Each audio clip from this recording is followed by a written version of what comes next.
بسم الله الرحمن الرحيم فقرأوا ما تيسر من القرآن اعوذ باللہ من الشیطان الرجیم بسم اللہ الرحمن الرحیم الحمد للہ رب العالمین اللہم صل علی محمد و آل محمد وعجل فرجہم والعن واہلک اعداءہم۔ پیارے بچوں، آج ایک نئے حرف کے ساتھ ہم آپ کی خدمت میں آئے ہیں اور آج کا یہ ہمارا سبق ہے 19واں سبق۔ تو دیکھ لیجئے اب تک ہم 19 حروف کے نام سے آشنا ہو چکے ہیں۔ ان کے نام سے ہم پکار رہے تھے اور ان کا جو نام ہے ان کے اپنے مخارج سے ہم ادا کرنے کی کوشش کر رہے تھے، جس کو عربی زبان میں کافی اہمیت حاصل ہے۔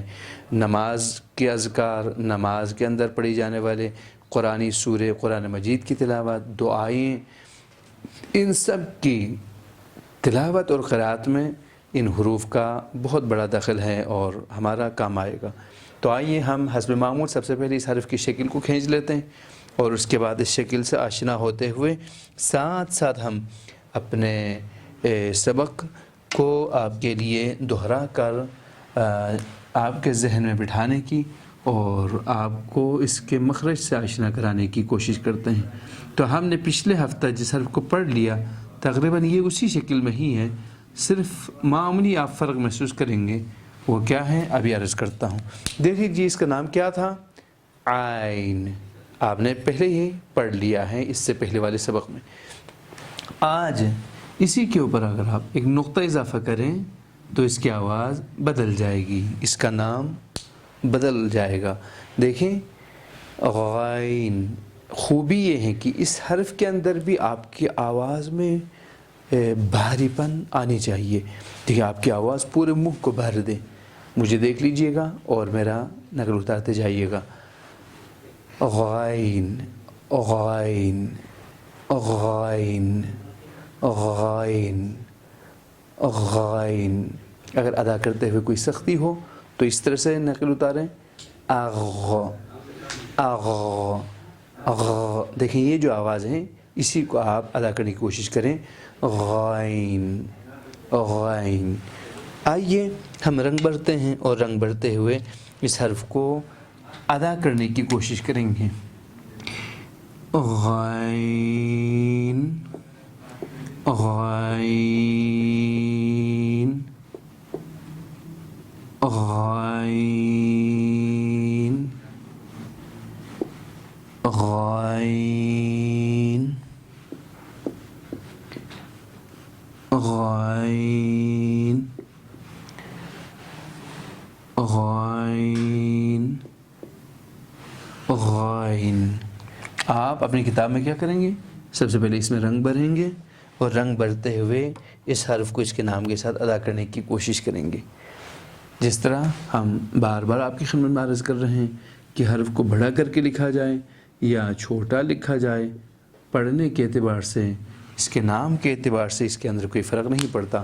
غائن غائن، ان دونوں میں کوئی فرق موجود نہیں ہے پڑھنے کے اعتبار سے۔ تو آئیے ہم دہراتے ہیں۔ تو دہراتے ہوئے یہاں توجہ کیجیے گا کہ ہم نے اس حرف کو اچھی طریقے سے ادا کیا ہے یا نہیں۔ تو دیکھیں آپ کے ننھے منتھے ساتھی جو یہاں پہ ہمارے پاس بیٹھے ہوئے ہیں پڑھیں گے اور آپ بھی سنیں گے اور ہم بھی سنیں گے۔ بیٹا یہ کیا ہے؟ غین دوبارہ پڑھیں، غین دوبارہ پڑھیں، غین بہت اچھا۔ بالکل اسی طرح سے آپ کیمرے کی طرف دیکھتے ہوئے پڑھیں۔ غین جی ہاں، ایک مرتبہ اور، غین ایک بار پھر پڑھیں۔ غین۔ دیکھیں اس کی آواز بھی موٹی ہے اور پر حالت میں ہم نے اس کو ادا بھی کرنا ہے۔ جب آپ نے اس کو سیکھ لیا تو گزشتہ سبق آپ کے لیے بہت ہی آسان ہے۔ یہ کیا تھا بیٹا؟ عین ہاتھ نیچے رکھے پڑھیں۔ عین یہ کیا ہے؟ غین یہ کیا ہے؟ وا یہ کیا ہے؟ عین یہ کیا ہے؟ وا وا۔ یہ کیا ہے؟ غین عین۔ یہ کیا ہے؟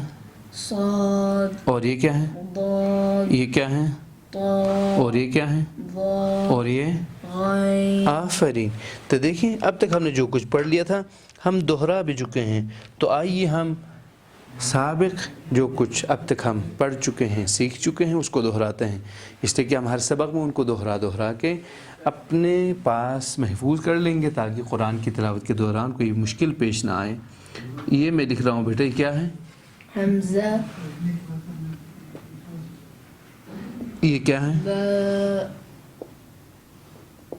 یہ کیا ہے؟ یہ کیا ہے؟ ثا یہ کیا ہے؟ جیم یہ کیا ہے؟ حا یہ کیا ہے؟ خا یہ کیا ہے؟ دال یہ کیا ہے؟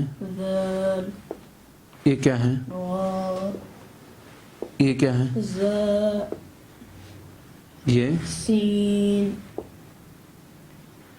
شین صاد ضاد طاء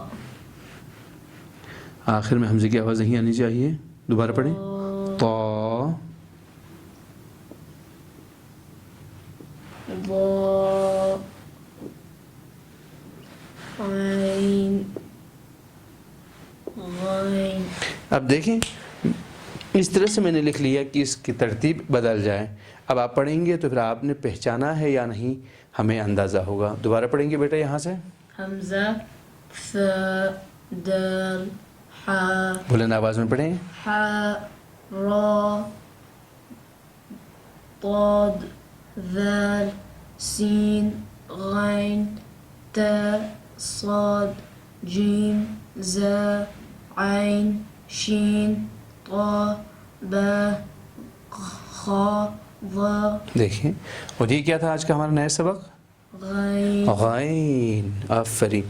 دیکھیں اس طریقے سے ہم نے ایک اور حرف بھی سیکھ لیا، اور بغیر ترتیب کے حروف کو پڑھنا بھی جس طرح آپ سیکھ چکے تھے، آج ہم نے یہاں پر اس کی مشق بھی کر لی تاکہ ہمارے ذہن میں حفظ والی صورت پیش نہ آئے، بلکہ ہم حرف کو پہچاننے کے بعد اس کو اس کے نام کے ساتھ پکار سکیں۔ اسی کے ساتھ اجازت چاہتا ہوں، والسلام علیکم ورحمۃ اللہ وبرکاتہ۔